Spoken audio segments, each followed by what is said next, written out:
আমাকে ওনার কাছে নিয়ে যাইতে।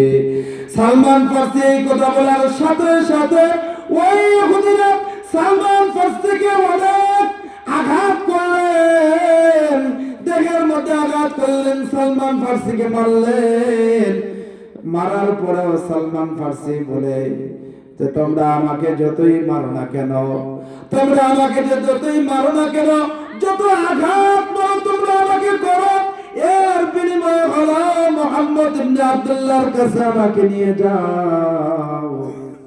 সালমান ফার্সি রাদিয়াল্লাহু তাআলা আনহু যখন এই কথা বলছে, অনেক পিরাপিরি অনেক অনুরোধ বিনোরোধ করার পরে সালমান ফার্সিকে মুহাম্মদ ইবনে আব্দুল্লাহর কাছে নিয়ে গেলেন। সালমান ফার্সি যখন আমার নবীর চেহারা দেখলেন, দেখার সাথে সাথে সালমান ফার্সি আমার নবীর পাগলে, আমার নবীর প্রেমে পেয়ারা হয়ে গেলেন। বলেন সুবহানাল্লাহ।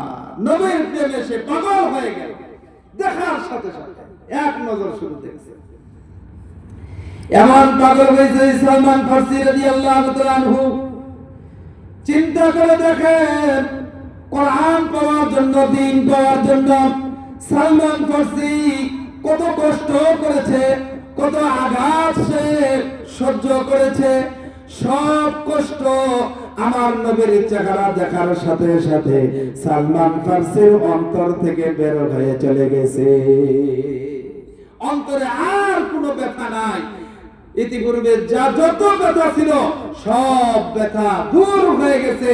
পুরো অন্তরটা আমার নবীর ভালোবাসা দিয়ে ভরপুর হয়ে গেছে। সুবহানাল্লাহ।